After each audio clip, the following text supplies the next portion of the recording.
Let's talk a little bit about the Pratt book. So, Every Thought Captive by Richard Pratt. How about some overall impressions of Pratt book? Maybe even comparing it with the others. Best book we've read.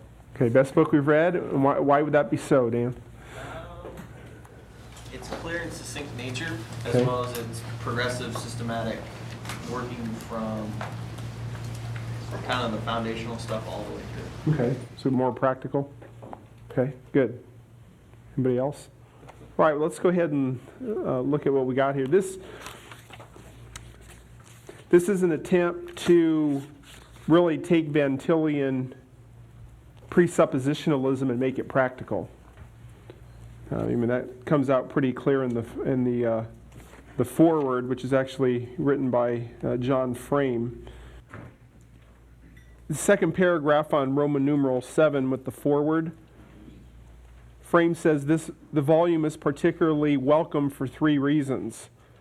And the first one he mentions here is that first, it presents Reformed or Van Tillian apologetics in genuinely popular language. So we've talked about that before, how Van Til, as a pioneer, mostly kind of stays in the philosophical, theoretical realm. And then you've had people, I don't know if you want to use the term disciples of his, people like Bonson, Frame, and Pratt have come along and tried to make it more practical. We saw in a formal environment how Bonson made that more practical in the debate. Of course, we know that most of the situations that we have will not be formal debates in front of university type of audiences. And so Pratt tries to explain how it might look on the street, and actually gives kind of an apologetic parable at the end of the book on that, dealing with how it may look. So, and then second thing he mentions at the bottom of that page is the book is not an exposition of Van Til's thought, of which there are plenty, but a training manual.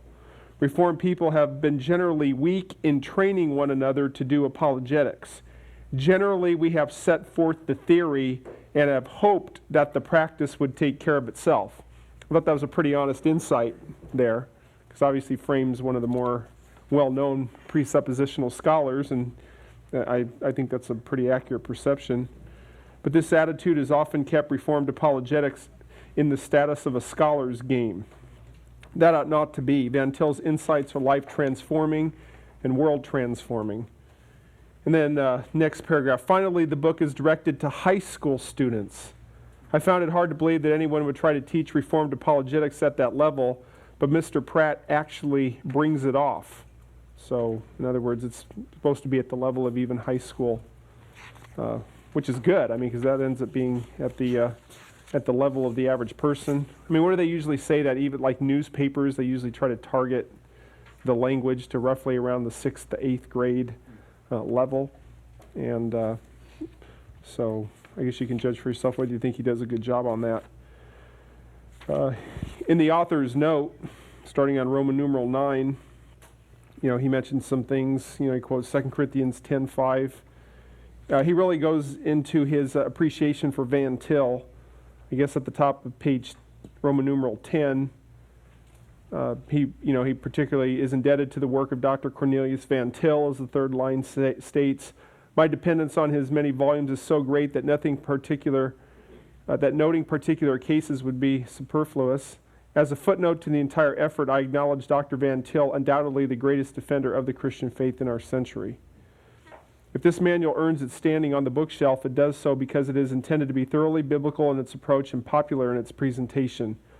I've always been concerned with the fact that the most worthwhile writings on the subject at hand have been beyond the grasp of the average layperson. Aiming at this level, I hope to have simplified and clarified the basic elements of a biblical defense of Christianity. So thus, that's how come I included this book last, because this was probably the most serious attempt to try to take a presuppositionalism to a practical level. So, and then he has a series of lessons here. He mentions the firm foundation on page 1. So he tries to give a definition of apologetics, the importance of apologetics, which sounds pretty similar to what we've seen so far with some of the other writings that we've had. Then on lesson 2, where it all began, this is where he starts with creation. And I think at least as far as from my understanding, I think that gives a very nice, simple explanation of the creator-creature implications, which I think is very significant. As a matter of fact, I find that myself as I am trying to share the gospel with people or having apologetic encounters. I find myself almost immediately going to the implications of creation, because that's where you can attack people's autonomy. You were never intended to try to understand this world apart from the Creator, and yet that's what you're doing. And so I find that to be I found this to be a helpful chapter and a practical chapter. He states at the bottom of page 10, right at the very bottom, when we think even for a moment about Genesis 1:1, we recognize that the act of creation forms a basic division. On the one hand, there is the one who created, and on the other hand, there is that which he created. Consequently, a distinction is made between God the Creator and God's creation. We shall call this the creator-creature distinction, for it is a concept which must be explored further, to which reference will often be made. This distinction between the Creator and his creatures must never be forgotten nor set aside for even a moment, for it is indispensable to the development of biblical apologetics. So I really liked what he had to say there. So, he talks about the implications of creation and general and special revelation, man's dependence on God. And, the thing that you see with the first sin is which we can talk about shortly here, is a breaking of that proper creator-creature relationship. Anybody have any thoughts on that lesson at all before we move on? What I'll do is I'll just make some comments about some of these, and then if you want to comment on them as well, and then we can talk about the book as a whole. Lesson 3 talks about the character of man before sin. Rightly goes to the concept of the image of God. So I know I sound like a broken record on this, but that's one thing I really like about the presuppositional approach is I like how it's founded in the creation and its implications. It talks about the image of God, the fall, and doesn't just rush to, quote, try to prove Christianity true. It's taking into account the foundational issues. Talks about the issue of logic. I don't know if you guys have any thoughts on that, how logic stems from God. It stems from who he is. In a sense, he's the creator of it. It's not something that is above him or equal to him, something that can be used against God. Then he talks about the character of man and sin in lesson 4. So he talks about the fall. I like the statement that he made on page 29, which would be the last paragraph on 29. It is important to remember that the creator-creature distinction continued in effect whether man chose to recognize it or not.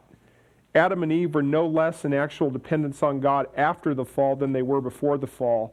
They simply refused to acknowledge their dependence.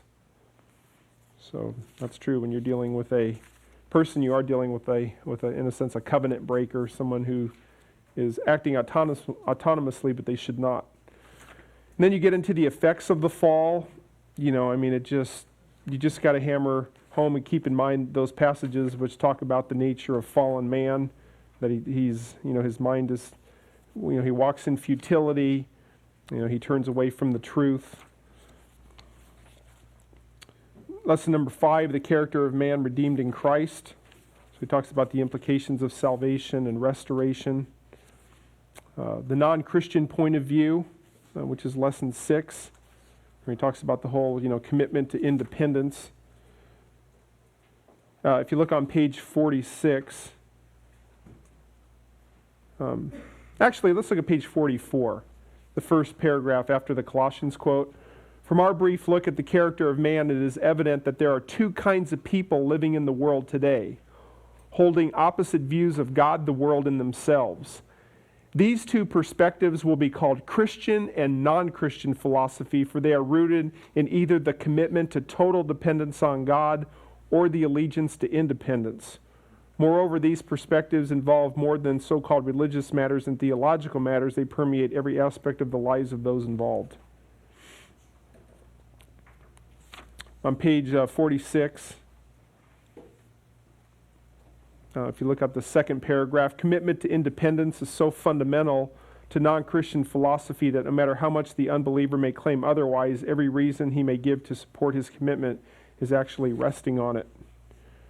And then on page 47 with the dilemma, when man rejected the creator-creature distinction and committed himself to independence from God, he ruled out all possibility of acquiring true knowledge. Okay, anybody have any thoughts on anything up there so far? I think a lot of the really interesting stuff gets towards the end too. And then you have the Christian point of view in chapter 7, the myth of neutrality on page 58. All right, let me jump ahead a little bit here. How about when you get to lesson 9 on page 72, you get into the popular tactics. So he talks about the role of human reason, and then he goes after Paul Little's book, Why You Believe. So if you look at the role of human reason at the bottom of page 72, a central tenet of popular apologetics is an unbiblical view of human reason. If there is one issue which could be seen as the most important for Little's defense of Christianity, it is the value placed on the rational capacity of men. And then he, talks about that, which really appears to be the case with the classical or evidential approach, which is granting high value to human reason to be able to evaluate God's world without necessarily starting with God as your beginning point. Okay, so he gets into Little. Anybody have any comments about that particular section? Then you get into lesson 10, the basic structure of a biblical defense. This is where he starts to get a little bit closer. What'd you think about this section here where he talks, well, first of all, he does address the relationship of evangelism and apologetics starting on page 81. So, at the bottom, page 81, a significant matter for the structure of a biblical defense is the relation of apologetics and evangelism. Many unbiblical practices rise from misunderstanding this relationship, and valuable insights can be found by a correct perspective. Evangelism and apologetics are similar in several respects. Both are responsibilities which rest to some extent on all believers. All believers are to spread the gospel of Christ. So he continues on with that. He talks about how just because, you don't have any guarantee when you're speaking to any given person that there's going to be a salvation that takes place. Look, how about the last paragraph on page 82? If the similarities which apologetics and evangelism share are kept in mind, a common misconception may be avoided. Apologetics is not an attempt to confront only the mind of the non-Christian while leaving the will and emotions to evangelism. When we defend the faith properly, we do not merely argue for Christianity in preparation for a later step of challenging the unbeliever to turn to Christ for salvation. Instead, apologetics confronts the entire personality of the unbeliever with the demands of God in Christ. Defending the gospel does not merely precede the offer of the gospel, it entails the declaration of the gospel. So we've said that before. There appears to be a closer relationship between apologetics and evangelism with the presuppositional approach as compared to the others, which sometimes is seen as an independent step before you actually can get to gospel presentation, because you're trying to prove the existence of God, etc., before you can even get to the gospel. He does make a statement on, how about the very, very last words on page 83? So we're going over to 84 pretty quick. In this sense, it may be said that evangelism deals more with what we should believe and apologetics more with why we should believe. So a little bit of a clarifying distinction there. How about the twofold justification? He gets into talking here about the Proverbs 26, 4 and 5, which appears to be important to, at least all the presuppositional scholars that we've had about answering a fool according to his folly. So he mentions, Proverbs 26, 4 to 5, offers some helpful instructions for justifying the claims of the gospel. There's a wealth of practical instruction contained in these verses. In both, we are told how to answer the fool. The book of Proverbs has much to say about the fool. Essentially, he is the one who questions the trustworthiness of God's wisdom revealed to man. He has rejected the fear of God and thus all wisdom. For our purposes, the fool may be thought of as a non-Christian who is asking for a defense of the Christian faith. We are told on the one hand not to answer a fool according to his folly, verse 4. In other words, we are to answer the non-Christian without forsaking our dependence on God's revelation. We must answer from the perspective of Christian philosophy. On the other hand, the proverb teaches us that we should answer a fool according to his folly. There is a sense in which we must defend the Christian faith by using the perspective of non-Christian philosophy, and we shall look at both of these as a means of justifying the claims of the Christian faith.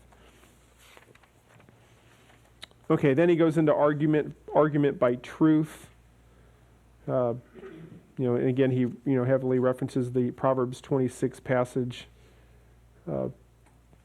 He mentions here on page 86, argument by truth. Argument by truth is basically answering the non-Christian's objections and questions about the credibility of Christian claims from the Christian or biblical perspective.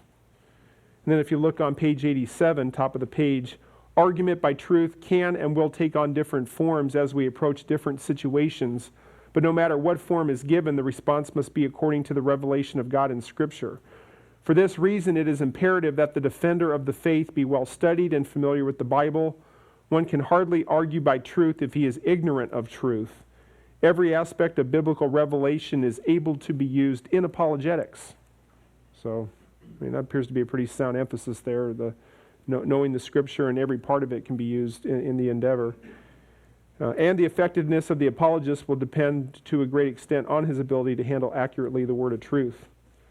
So, like Brad, I would say your ability to understand that the Scripture teaches that you'll have people associating themselves with Christianity that aren't really part of the faith would be an example of that. You understood the word well enough to address that issue. And then he was surprised by that it actually, from what I understand what you were saying when you explained that was something that seemed to have an effect on him. How about in that middle paragraph on 87, there are basically 3 steps in the argument by truth. First, the Christian should admit that his answer stems from his trust in Christ as Lord and Savior. His confession can take the form of a simple statement or the more elaborate narrative of one's conversion experience. Whatever the case, one of the best ways to avoid much of the confusion which could arise by omitting this step is to begin the argument by truth with a clear statement of fundamental commitment to Christ. So, again, that does appear to separate presuppositionalism at points that very up front. The other side may see that as being circular. And remember, Bahnsen did that up front in the debate with Stein. He was just one of the first things he stated, that he was arguing for Christianity and no other. As a matter of fact, he joined Stein in refuting all the others. So he was pretty clear of that. Then he talks about that the next step can take one of 2 forms. So he gets a little more specific. Then he argues on page 89 that you use evidence from Scripture, evidence from the external world, and he references Acts 14 where when Paul was dealing with people who had no special revelation before, he witnessed to the fact that God gave the good things from with the food and the rain and all that sort of stuff, so you can't appeal to that. He also mentions evidence from personal experience. Your own experience, your own testimony can be a part of the encounter as well. Then on 92, top of the page, by way of summary, the argument by truth may be seen as answering the non-Christian's objections with Christian responses. There are basically 3 steps. First, the Christian should admit that all his opinions are regulated by faith in Christ. Second, he should give the Christian evidence or the explanation of his ignorance on the particular issue at hand. And third, he should show why the non-Christian will not accept the Christian view because of his sinful self-allegiance. With these 3 steps in mind, it should not be difficult to construct an argument by truth for the defense of Christianity. Okay, then he goes into how that may look. What do you think of the section on... when he gets to the lesson 11 on page 99, he starts to actually deal with the existence of God, the problem of evil, objections against the deity of Christ.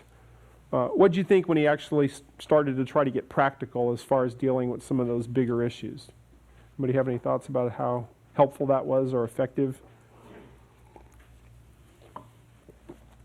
How about his methodology? Did you find that helpful? Did you find it somewhat a little superficial or stilted, or did you find it practical and helpful? What'd you think of that as he tried to, in a sense, kind of give almost like formulas for dealing with those issues? Yep. go here and then we'll go down. I found the general, flow of it was helpful, and I think that he would probably have more variety than he puts in here. But just to give a basic skeleton, I did notice it was interesting because his methodology, the examples that he gave were strongly based on someone who values science and the scientific method. How can an unbeliever not know that God exists? Well, he would need to search everywhere for him, and just a very scientific logic. And I began thinking, well, I wonder what he would do for this in an Eastern context or something where their reasoning would maybe not Excellent point. follow that as well. Good. Yeah, that is point. It does appear to be tilted a little bit, perhaps, to a certain type of argument against God. Yep. Andrew, go ahead. I was just gonna say, I think if you already have an understanding or like the foundational teachings of presuppositional apologetics, that his bullet points were very helpful, because I think he does go to that extra length and just showing. Okay. I mean, granted, not everybody's gonna fit in that formula kind of thing, but I think it is good to just show your flow of thought and where you're trying to accomplish with So you found it to be helpful. But I think it's just assuming if you've read other books, I think if you just read this alone, it might, I guess, It wouldn't have been as I think helpful. it might be a little flimsy for people, just because they're not gonna know that, well, this is why he's giving these bullet points, Okay. because of So do you think it was helpful that we read this later yeah. after reading the other? Okay. Yeah, it makes it a lot, this book makes it a lot more clear, everything we've been reading at this point, just seeing Okay. how it works out as implications. Okay. So yeah, I think Yeah. if we read in the beginning, we would have just been out, but we would not really got the depth of what it is. Okay. Yeah, that's kind of how I felt too. Anybody else want to comment on that? Whether they saw this as kind of maybe a tightening of the bow as far as like some of the other broader principles, or found it helpful? Travis? I was thinking the same thing, that if like I was going to use this in like a Bible study or like teaching a class or something, it would be a good book because people can understand it. But I think I would have probably been a little dismissive maybe at first, of being like, okay, yeah, that's all just general. So it might have seemed a little light. Yeah. Okay, or Rather than superficial. realizing he is actually presenting stuff that's pretty complex in a fairly Right. simple. Yeah, simple manner. Yeah, good. Okay. In his arguments for folly, I thought he actually stopped short of where Bonson went. That was going to be my I next think he question. failed Good. I'm glad to bring that up. It seemed like Bonson was really good at letting the unbeliever hang himself, and I feel like he kind of stopped short of that and just kept it up in the air a little bit too much. Okay. Good. That was one question I was going to bring up. How would you compare, and you can maybe bring the apologetic parable at the end with the Mr. and Mrs. No God, or whatever, as far as what similarities and differences did you sense between Pratt and Bonson, maybe on, because there were times where I was reading this where I was thinking, I think Bonson would have said this, or did any of you catch any of that? What did you think of that, at least as far as comparison? Yeah. Even his process of using the different, like, world experience and all the rest. Yeah. If I have, like, Bonson and the rest of them, they kind of seem to frown on maybe some of that argumentation if it's not from Scripture directly. Okay. So it seems like he's maybe a little more open. I like the fact that he did admit, hey, you can use these things, they just have to be they're Subject to subjected Scripture. to Scripture. Biblical presuppositions, right, yeah. It did seem more like he appealed on the atheism more to the, now you don't know everything there is about the universe, do you? I mean, so in other words, you can't claim for sure that there is no God because you haven't been around the whole universe and have been at every point to know that he's not. Where it appears to me, Bonson was more of the, nothing makes sense without. In other words, even your attempt to try to prove me logically wrong doesn't make sense within your worldview. So they're not. I'm not saying they're mutually exclusive. It just appeared to be a little different emphases as far as how they deal with it. Yep. I can't speak for him, of course, but just thinking that through, if I'm kind of teaching somebody in the form of a study manual, Yeah. it would be difficult to be that hard on, because then you're teaching them to be that hard on in their, almost in their confrontations that they're having with people. It seemed like if you were writing from that hard edge, you're foolish to think this way and just, you Yeah. would teach people to go at, Yeah. and it would kind of lose the Right. emphasis of. So maybe presenting this is truth. more realistic in that it's a little Yeah, it's kind of softer as opposed to, Right, I Yeah, think that you're a if fool, we're kinda. all in seminary, we can probably just bang this, their theology to death, but when we get Yeah. out there and start talking to them, you yeah. can't converse with them the way we think about their theology. Okay. I don't know, that may have been his logic of going into it as Okay. light as he did. I think that's legitimate. Yeah. Michael? That was kind of funny in his arguments, according to Folly, there was always like 2 points, and the second one was always, you just dismiss them. Yeah. Okay, that's ridiculous.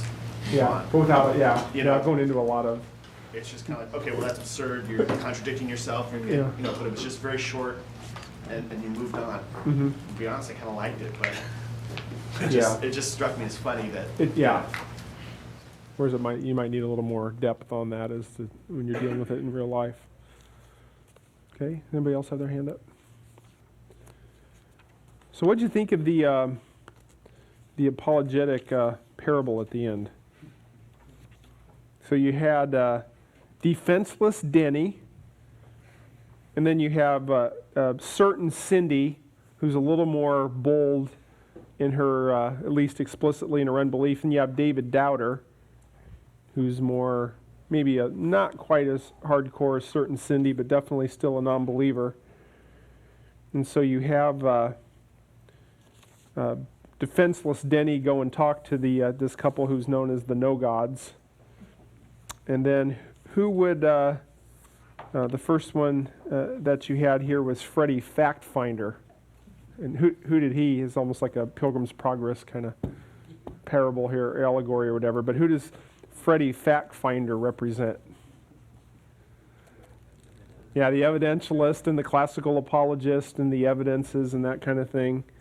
And so that doesn't appear to go very well.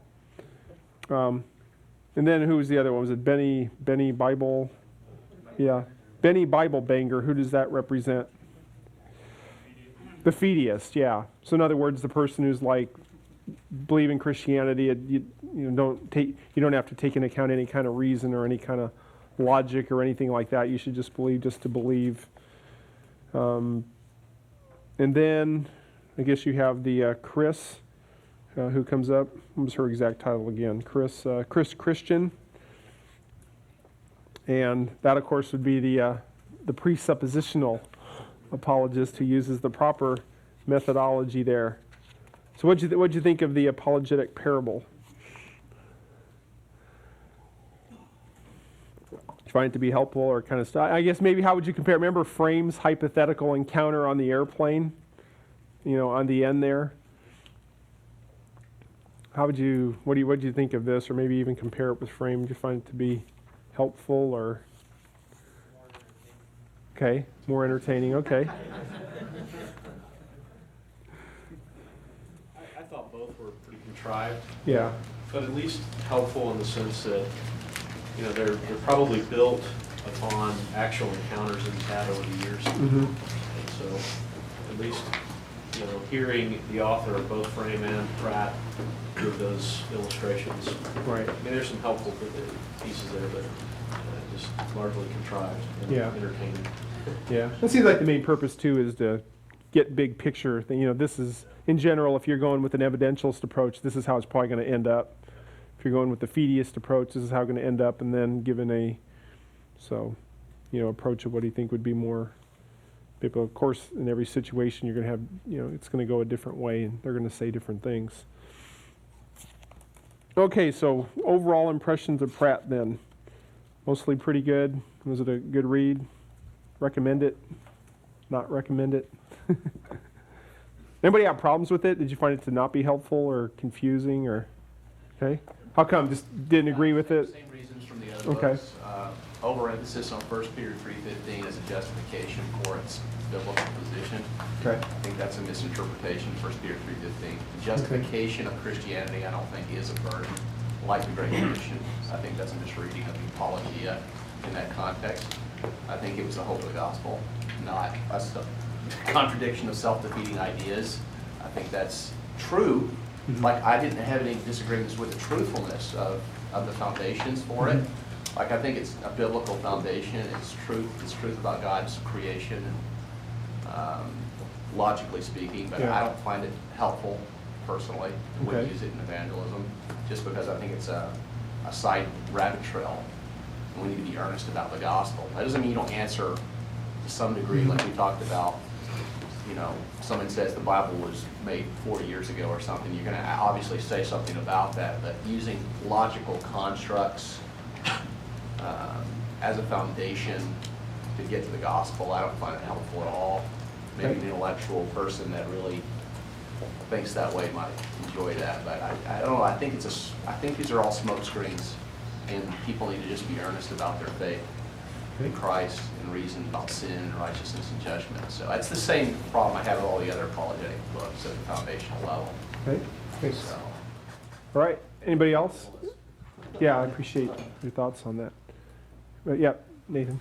I guess I'm still thinking through the differences between apologetics and evangelism. I know in the second you talked about they should be kept different so that there's not problems that arise. But I don't know. I guess I was still just thinking about Paul. Like if I asked Paul, would he say that there's two different things, or would he say no? I'm just sharing the gospel. Like when you was with King Agrippa, if you say, "Oh, was that your defense part?" and then you got to the gospel, I think you'd say no. No, it's just part of the one thing, right? Part of the whole thing. Right. I guess I'm not sure really, it just seems like a false dichotomy. I understand why he separates, because it causes problems, but it's almost like a practical distinction for him, not necessarily something that's drawn out of scripture. I wasn't fully sure if I saw it.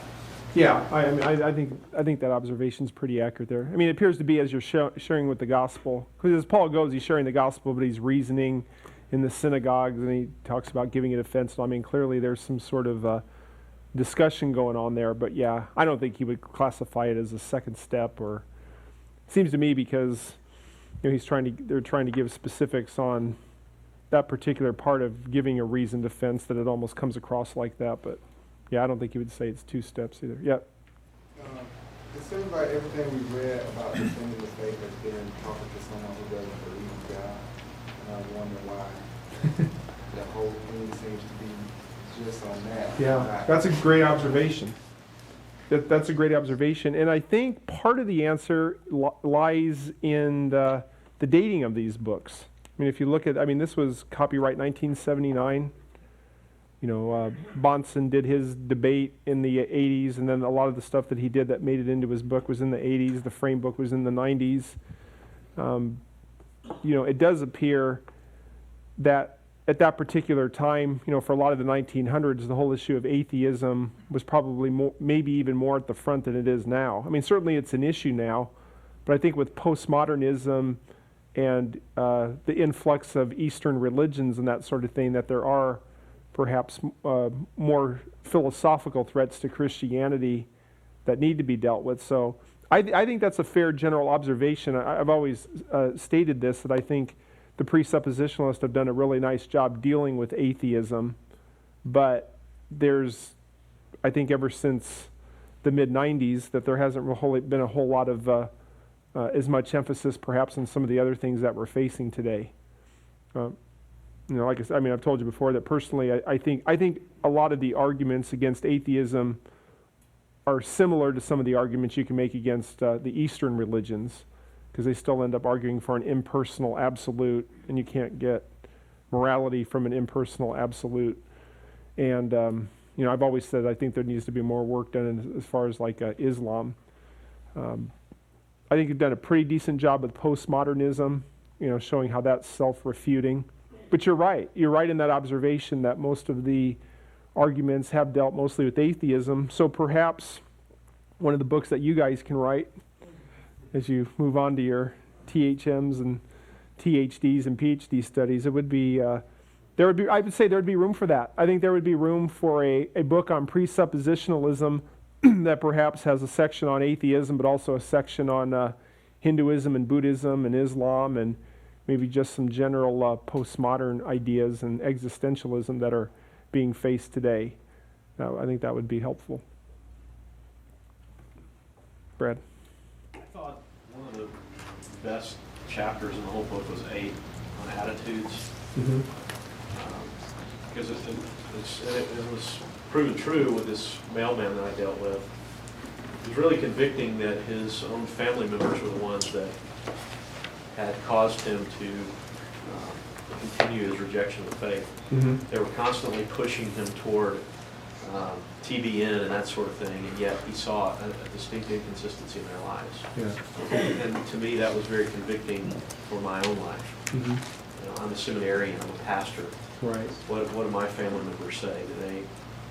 Obviously, I'm not the cause of their unbelief, but I can be the one that perhaps perpetuates it. Right. Instead of drawing them to Christ, pushing them further away.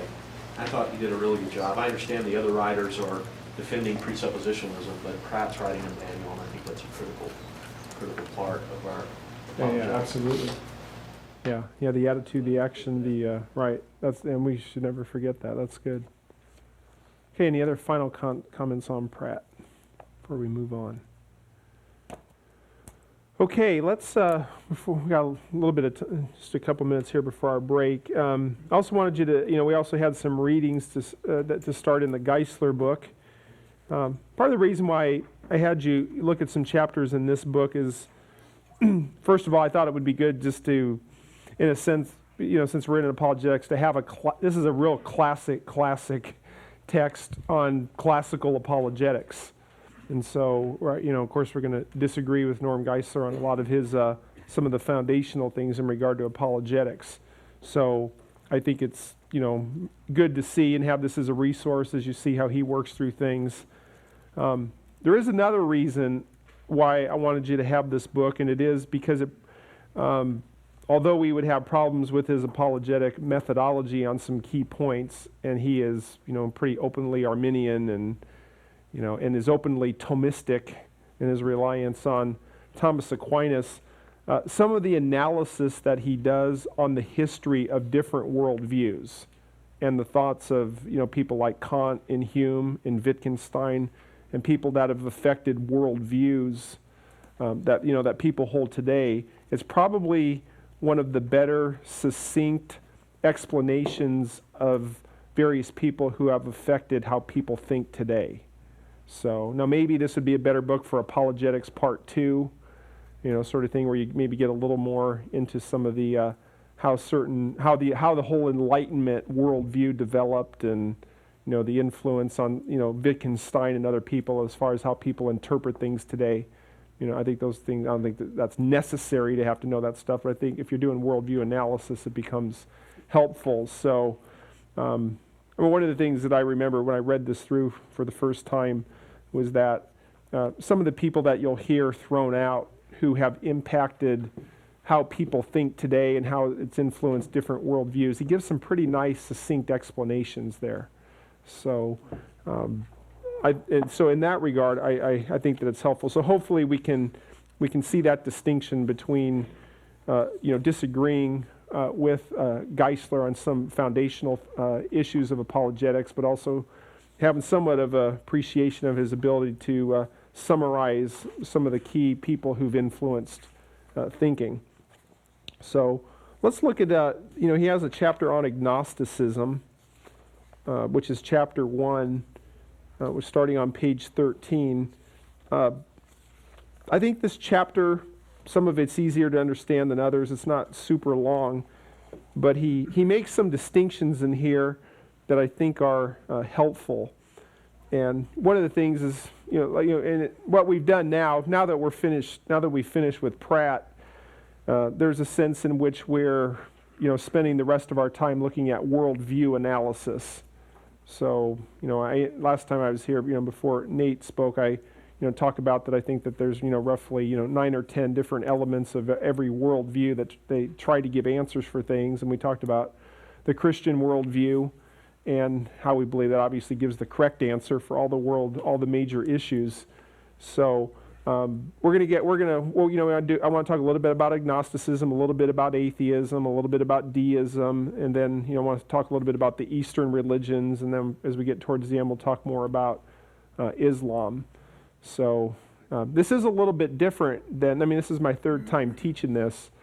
We've actually lengthened this part of the course. It used to be split down the half with apologetics, 7.5, and then the evangelism 7.5. We've added an extra 2 weeks to the apologetics. So normally the material that we've covered up till now is pretty much where we ended, with the other 2 classes that I've taught. So what we're doing here is, in a sense, a little more of an extension here.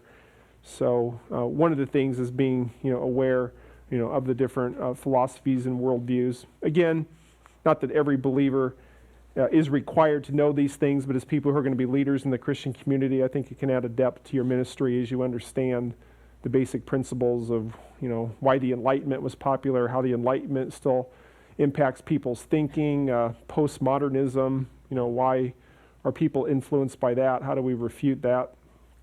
And then, of course, various religions that we have to deal with. So let's just take a few minutes and look at agnosticism. He mentions on page 13 that there are various approaches or methods to the question of God, some positive and some negative. Perhaps the most widely known in the latter category is agnosticism. And he points out that there's actually different kinds of agnosticism.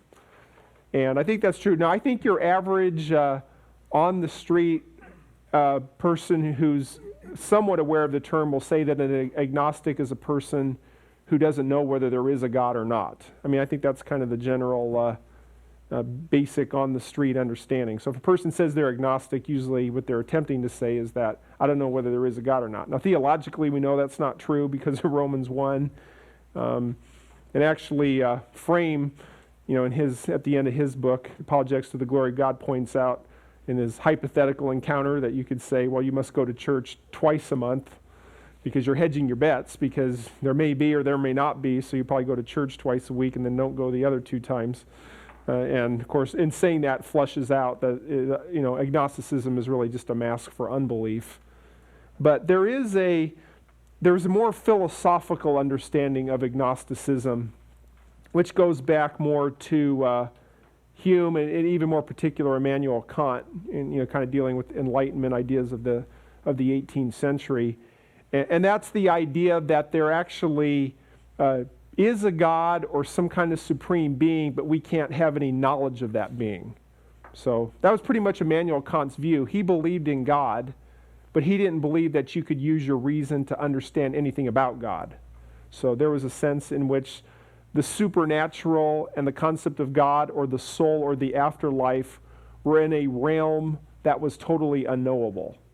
So that's a little bit different. So the main thing as far as agnosticism, as far as a challenge to Christianity, would be the concept that when it comes to anything spiritual or supernatural, it's unknowable to reason. It may exist, but it may be more a matter of the heart or something like that, but it's not something that you can know. So Immanuel Kant really promoted that idea. And think about that. I mean, if you accept that worldview, which we don't because it's false, but if you accept that, I mean, that's devastating to Christianity, or would be, because because Christianity is based on a God who is spirit. It's based on immaterial things, at least as far as our perception now. There's things that we believe in that we can't touch or see or do things with based on our senses. And according to this particular philosophy, you can't know anything about it. So he talks about where this comes from. I'm not going to read everything in here, but at the bottom of page 13, he mentions David Hume. From a historical perspective, David Hume ends up definitely being a challenge. Of course, I don't believe it's a real challenge because I think it's a false challenge. But he ends up being very... let's say David Hume philosophically has really caused a lot of people, at least from a superficial level, to really have doubts about Christianity.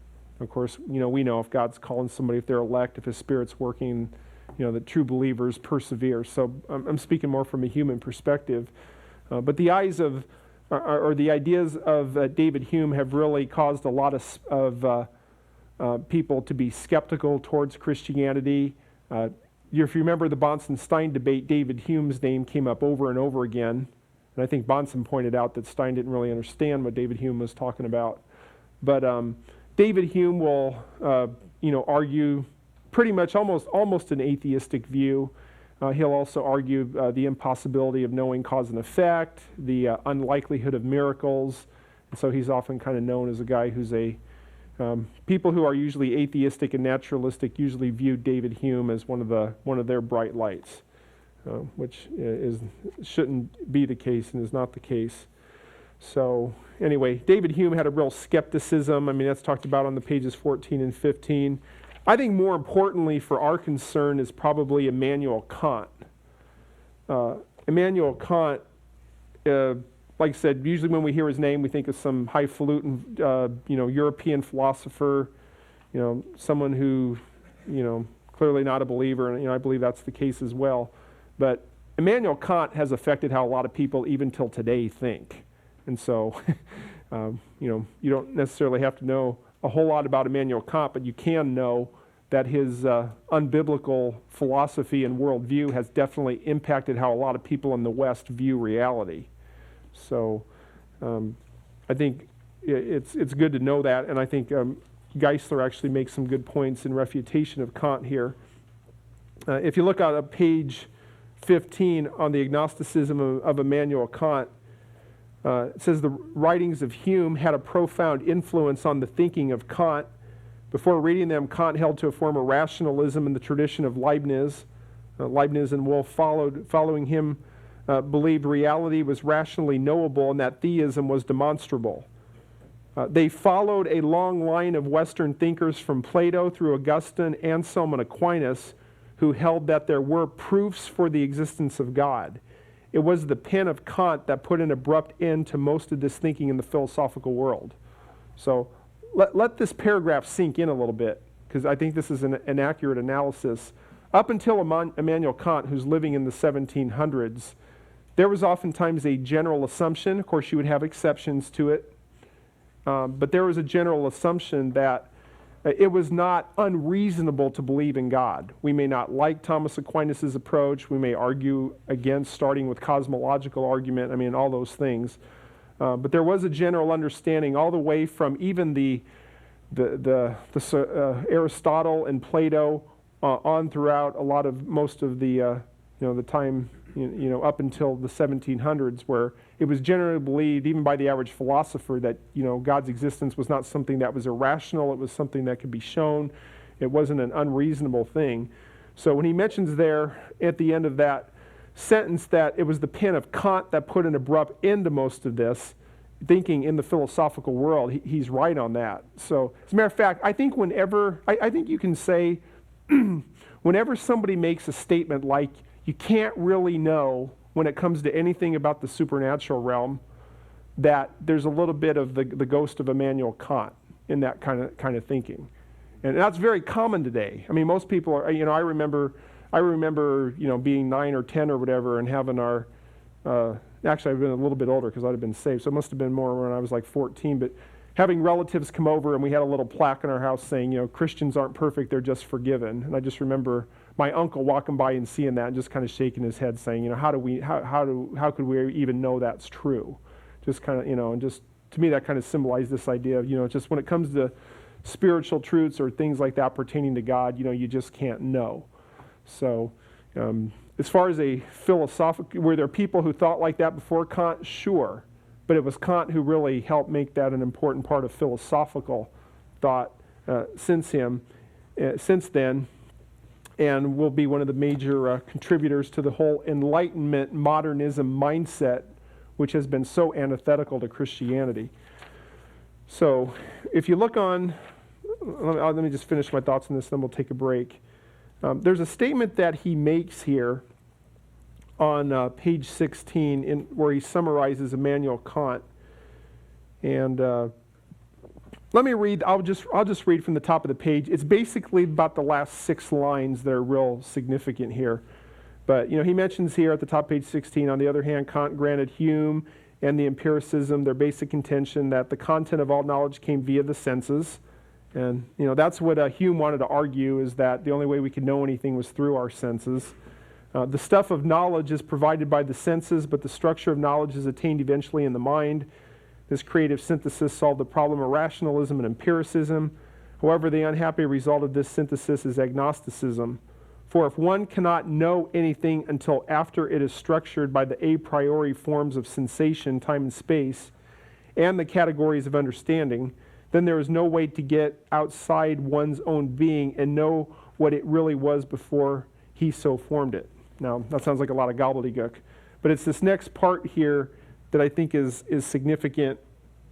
That is, one can know what something is to him, but never what it is in itself. Only appearance can be known, but not reality. In Kant's words, we know the phenomena, but not the noumena. There is a great impassable gulf between the real world and our knowledge of it. We must remain agnostic about reality, which means we can't know anything. We know only that it is there, but can never know what it is. Now, what's being talked about here is what Kant is arguing for is that we only know things as they appear to us, but we can never know anything as it really is. And so that's quite a statement there, because really what that means is that as all of you in this room look at this book, you all interpret it your own way, but you can never have any kind of basic understanding of this book. So in other words, if there's 70 people in this class, there's 70 different interpretations of what this book is, but there's nobody here that has, I'm not even talking about exhaustive knowledge, but any kind of real knowledge of this book. So you may say, well, so what? What's the difference with the book? If that ends up getting applied to the concept of God, what you're saying is that everybody just has their own grid through which they understand things, their own interpretation, but you can't know anything really. I mean, that's a devastating philosophy. I mean, that's a devastating thought, because really what that's saying, I mean, that leads to agnosticism or not knowing of anything. So, I mean, everything that we're doing right now just ends up being just our subjective understandings. We all have these minds that interpret things differently. We can't know anything as it is, which again to me, to give my footnote here, totally strikes against the image of God. It strikes against God's creation, because he created us in an environment where we're able to not know things exhaustively, but we can know them sufficiently. And so to me, I thought that was just a very unbiblical view, but he definitely promoted that idea that you can't know anything with any sort of certainty, even if it's not exhaustively. And what he's going to do is he's going to apply that to the spiritual realm and to God. What we're looking at right now is the whole issue of whether it's, what do you say to people who make the claim that when it comes to God, there's nothing that can be known about him. He may actually exist, but, you can't know anything about that.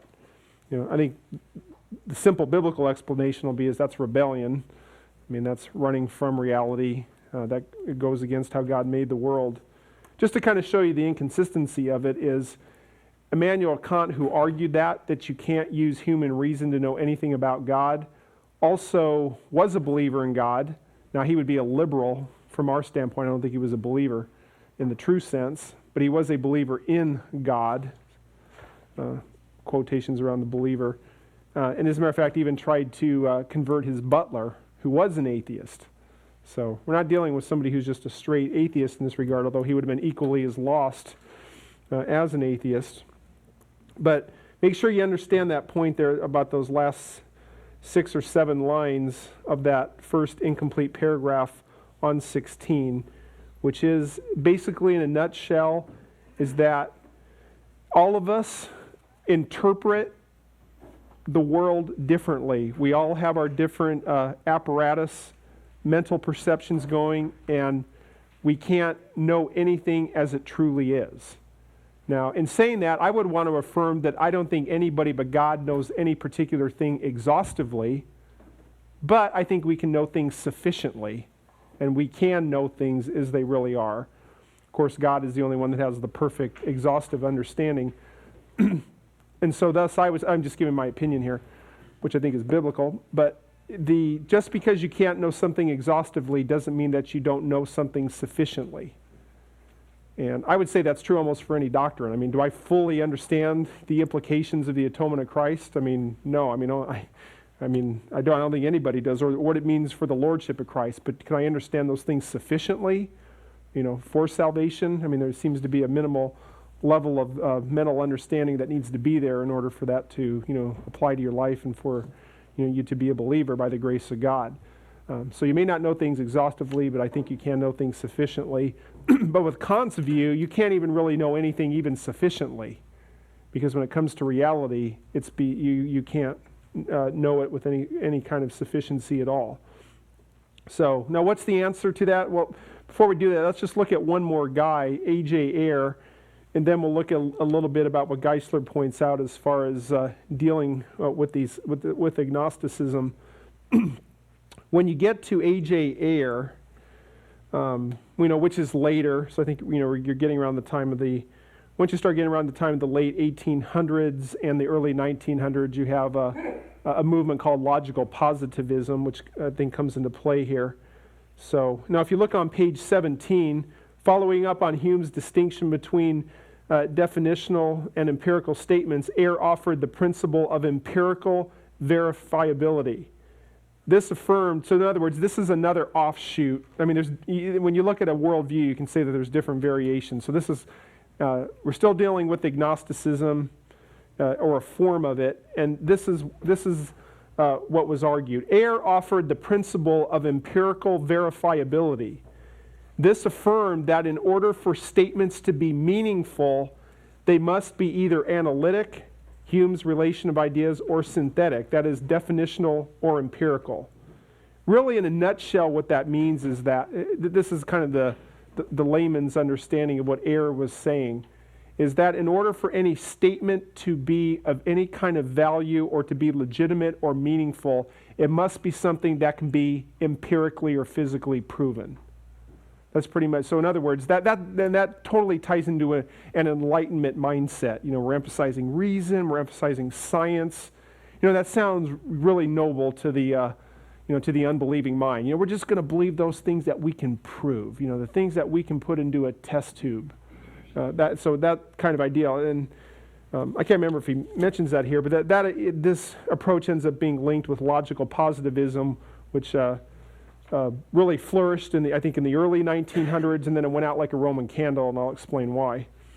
But one of the implications at the bottom of page 17, where he mentions all God talk is nonsense or empty. The result of Ayer's logical positivism is as devastating to theism as it is traditional agnosticism. God is unknowable and inexpressible. In fact, it is even meaningless to use the term God. Hence, even traditional agnosticism is untenable, since the agnostic assumes that it is meaningful to ask the question whether God exists. So in other words, this is like a hyper-extreme agnosticism. And for Ayer, the word God or any transcendent equivalent has no meaning.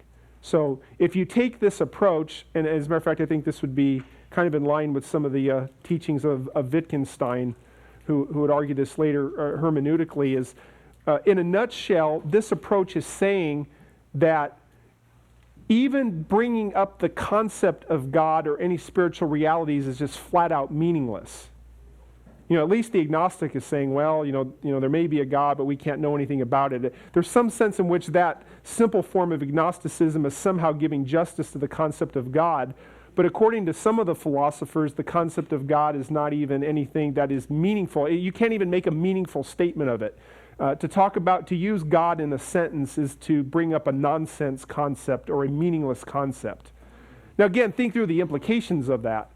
I mean, if it's true that no statement about God is even meaningful, then, everything Christianity, just falls apart, because it's not necessarily false, it's just meaningless.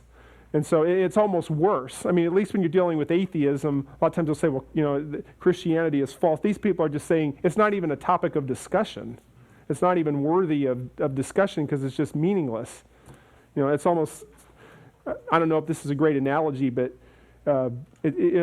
sometimes people say, I'd rather be hated than forgotten kind of deal, where, in other words, I think they've shown it that people who have been in situations where they've been purposely ignored, that's more harming to them as a person than if somebody hates them.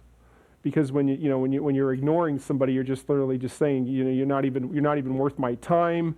You're just nothing. And in a sense, that's almost what this kind of agnosticism is saying, is it's not even meaningful to even talk about God, And so that's what Ayers will end up promoting there.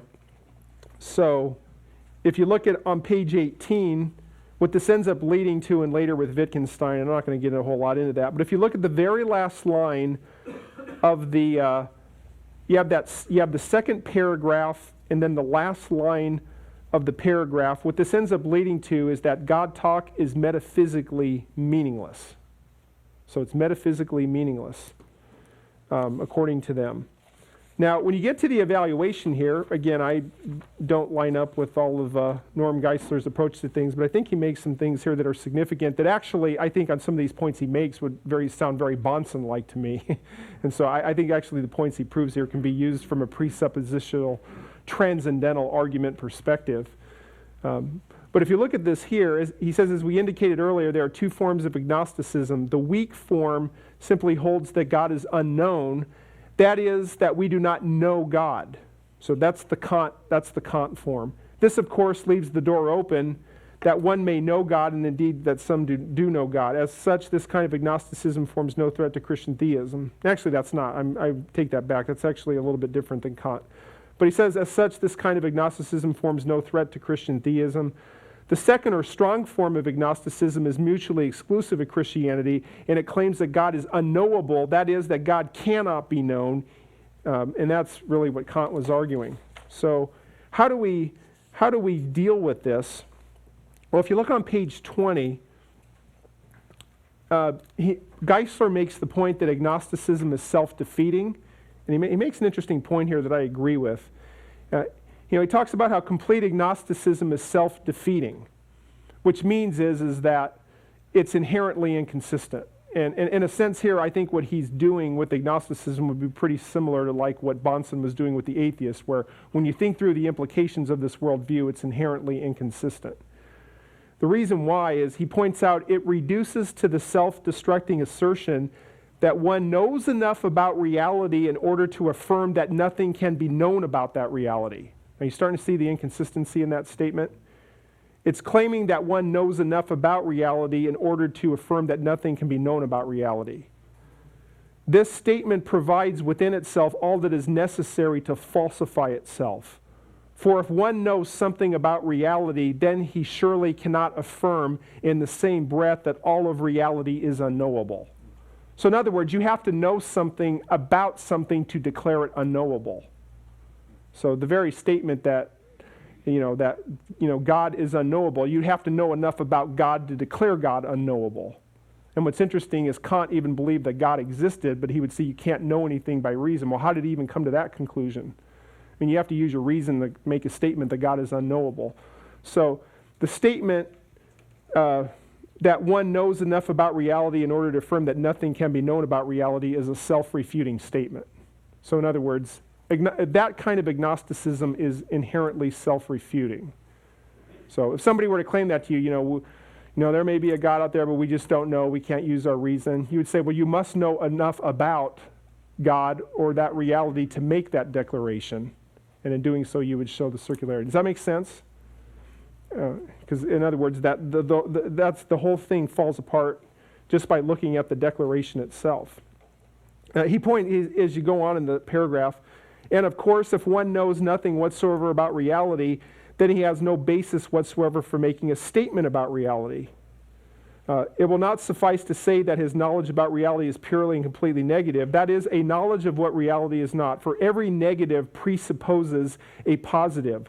One cannot meaningfully affirm that something is, not that if he is totally devoid of a knowledge of the that. It follows that total agnosticism is self-defeating because it assumes some knowledge about reality in order to deny any knowledge of reality.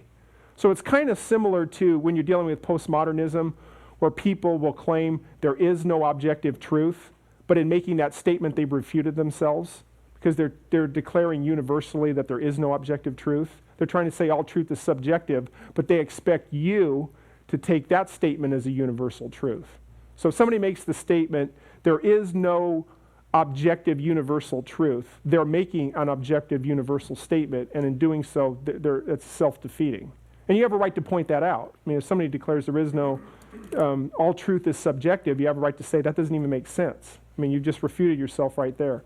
I think that's the point that's being made here with agnosticism. So agnosticism is not a credible, it's not a credible worldview. I mean, it inherently breaks down, and I think, we have a right to point that out.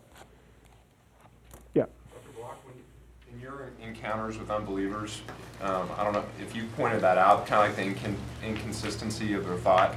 How do they respond to that? Because it just seems, they have to retreat somewhere. Where do they retreat to once you say that? I would say at a kind of at a lay level, I would say that more often than not, it's more of a, I never thought of that.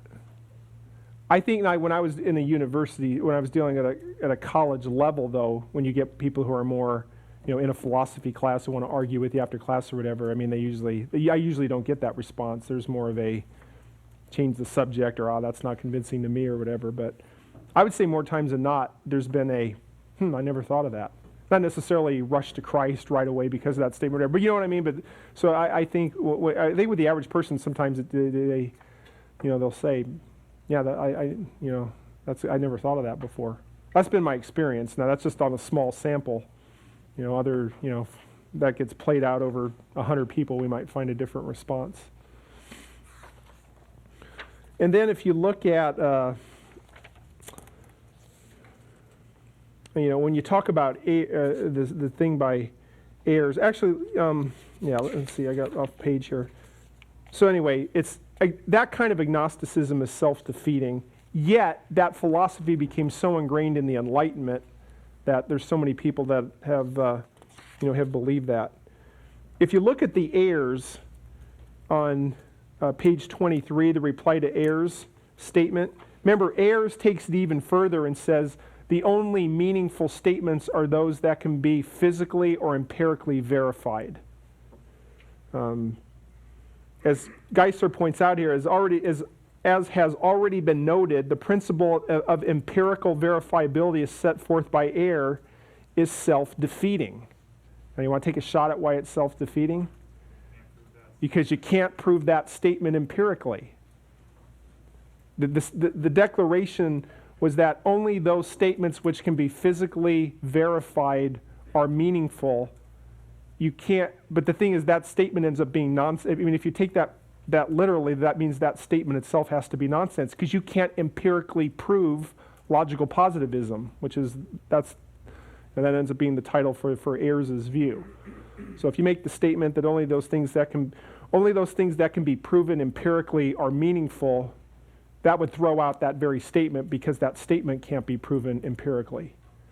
Now you may say, well, that's just as a Christian, that's your cute little response to logical positivism. But logical positivism crashed as a philosophical movement because of that point.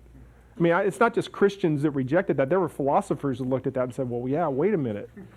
And so, I'm sure nobody's on their internet now, so don't go to Wikipedia.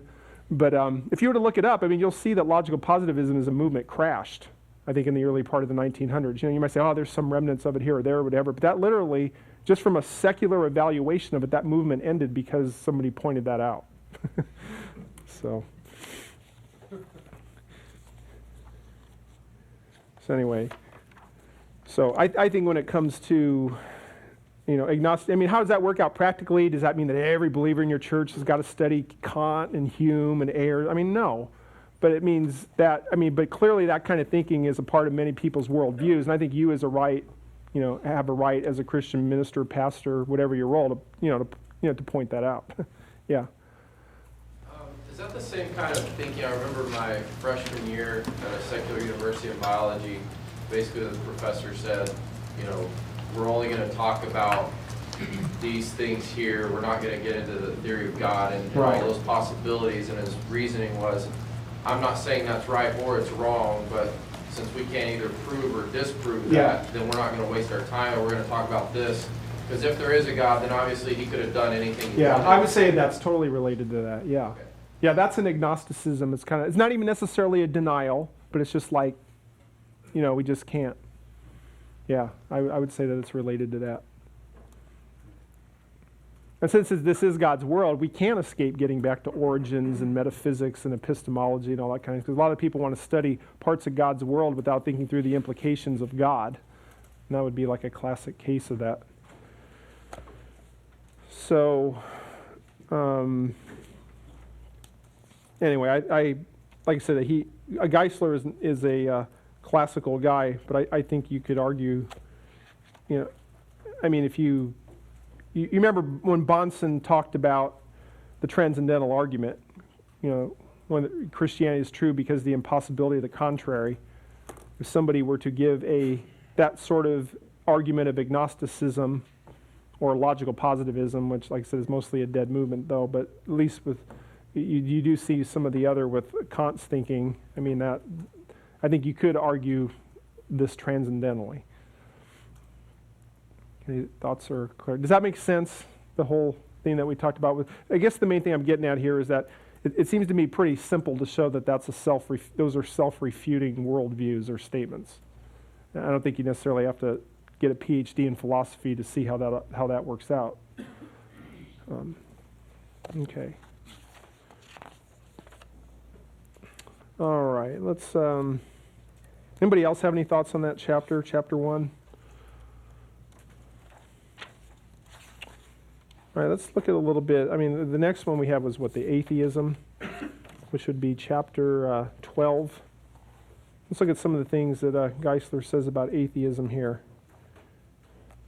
I'll just say from my personal experience that as, when you go through a PhD program, you got to work through, you got to show competency in, history of thought and history of ideas and that kind of stuff.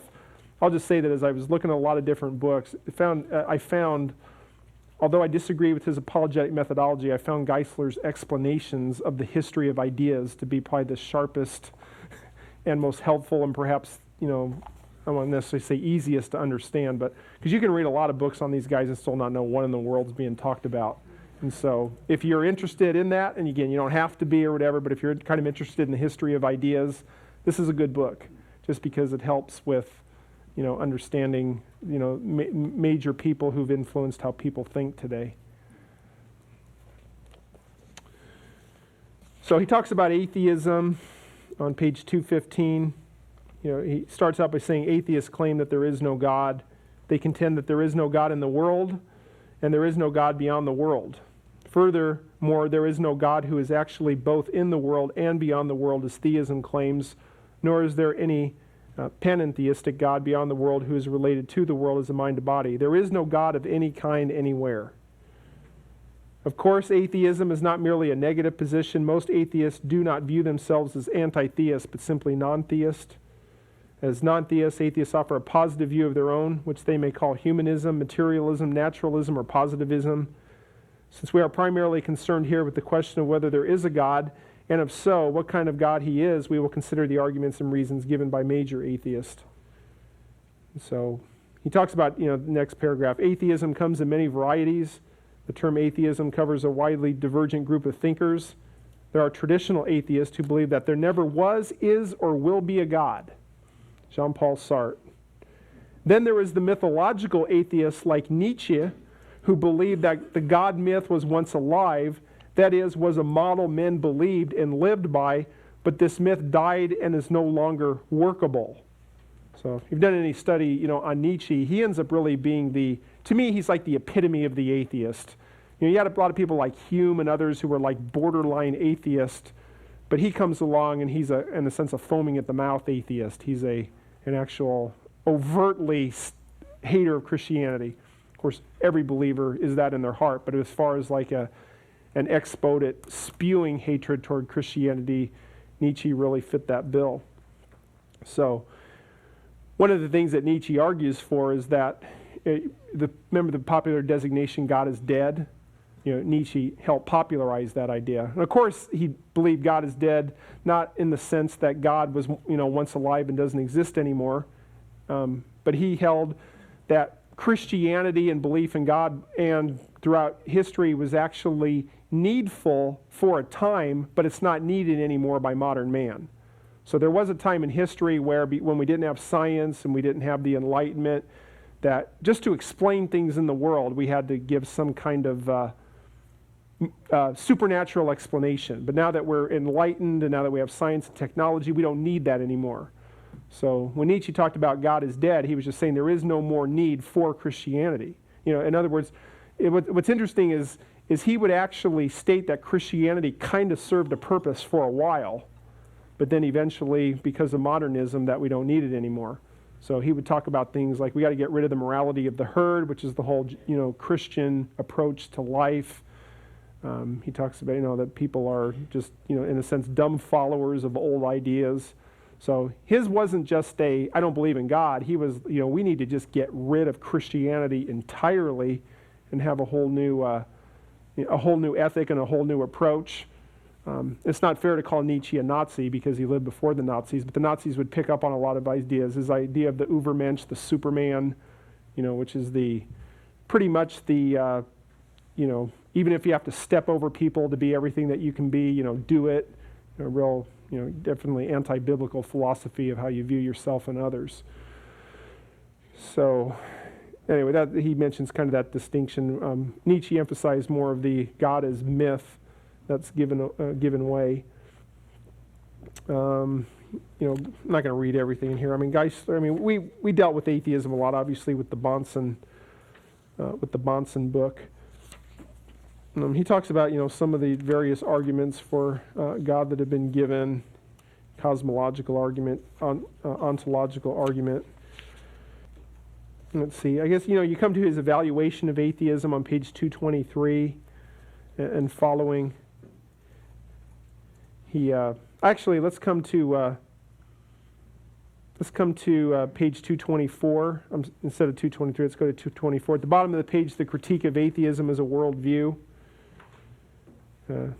He says none of the above arguments or contributions of atheism really destroys theism, for most of them turn out to be helpful refinements of theism, but the rest are invalid criticisms. The invalidity of the arguments for atheism. Each argument for atheism is invalid. It is either based on a misconception or else overlooks some possibility that would avoid atheism. He makes the point under point A there that causality need not lead to an infinite regress. This is where you deal with the whole issue of the cosmological argument, which is some people state it, everything needs a cause, and atheists tried to say, well, if you're going to say that the world needs a cause, then God needs a cause. Yeah. Going back to the Nietzsche and Nazi thing, I've heard Ravi Zacharias talk a few times on the radio, and he's always talking about that. He's always talking about if you take atheism and what Nietzsche said to the fullest extent, that is what Hitler did. Right. Do you think it's a good argument? And then also on top of that, what do you think of Ravi Zacharias? I do think that you have to qualify the statement. Some people, it's to be fair, you can't call Nietzsche a Nazi since he lived before. But I do think that to play out the full implications of his philosophy is very consistent with Nazism. So I think it's fair to say that the outworking of Nietzsche's philosophy did have an impact on Nazism. Some people have actually called Nietzsche a Nazi. I wouldn't do that, just because, like I say, he lived before. Yeah, I think it's a fair. I guess the second question was just what I think of Ravi Zacharias' ministry. Was that the question? I guess pretty favorable. I mean, to tell you the truth, I haven't done a whole lot. I mean, I've never sat down and studied, the apologetics of Ravi Zacharias. It seems like to me that he's says things that appear to be pretty consistent with an evidential approach, but he also says things that might be consistent with more of transcendental argumentation and consistent with presupposition. I guess my general impression, which is qualified by the statement that I haven't really studied him as his own entity as opposed to anybody else, would that be he appears to be somewhat of a mix in that regard, and that because I haven't studied his epistemology or his starting points or anything like that. He clearly says things that are true and accurate and right. In that sense, I would agree with Frame that just because you're presuppositional, you don't throw out everything that these guys have said, because he makes a lot of good. I think he does really good worldview analysis. I think his analysis of Hinduism, which he had personal experience with, and Buddhism, when he points out the flaws and the inconsistencies in those worldviews, I think it's sharp. I mean, generally, I like listening to him. That doesn't necessarily mean buying the whole package. And again, I'm a little more familiar with some other apologists more than I am with him, but I like listening to him. Anybody else have anything on that? Maybe they know a little more about Ravi. Okay. One of the things you see with the whole issue of, remember the cosmological argument states the world, this is usually how the debate goes. And again, this is not getting into whether presuppositional should use cosmological argument, anything like that, but in general, you often hear the cosmological argument is stated is that the world is a cause thing. Since all things need a cause, therefore the world must have been caused by God. So, which to me makes sense, because I do believe the world's a cause thing. I mean, I believe that based on, Genesis 1 and other passages. Usually what atheists have argued is they will say that, well, if you're going to say that the world has a cause, I'm going to say God must have had a cause. And so we could just keep, pushing that back. And certainly if there would have been a being that would have been great enough to create this universe, then this being must really, really be complex. So therefore there must be something that created him. I think what Geisler points out here is that charge is actually, it's actually a misrepresentation of what Christians have been saying on this issue. If you notice what he says at the bottom of page 224, the criticism, if everything needs a cause, then there must be an infinite regress. And again, an infinite regress would mean an endless series of causes. So in other words, if you look at a dominoes falling, you usually say there had to be a first domino. You just don't have dominoes going back into infinity. There needed to be. But anyway, this criticism, if everything needs a cause, then there must be an infinite regress, is built on a misconception of the principle of causality. Or better, it is a confusion of the principle of existential causality and the principle of sufficient reason. The latter affirms that everything needs a cause. This would seem, as the atheist observed, leads to a contradiction of God being his own cause. But not all theists use this approach. Aquinas, for example, held that only finite, changing, dependent beings need a cause. This does not lead to a contradictory self-caused being, but to a non-contradictory uncaused being. For if only finite beings need a cause, then when one arrives at a non-finite being, it does not need a cause. Hence, from Aquinas' principle of causality, the series would legitimately stop at a first uncaused cause of all finite beings. So, I think it is a logical inconsistency to say that you can have an infinite regress. There needs to be something that starts everything else. And so, Christians are not saying that everything needs a cause. What they are saying, though, is that the world was caused. So there's a difference in that. Like I said, I'm not going to spend a whole lot of time here because I think Bahnsen specifically really dealt with... let's just look at his summary and conclusion on 234. He says atheism provides...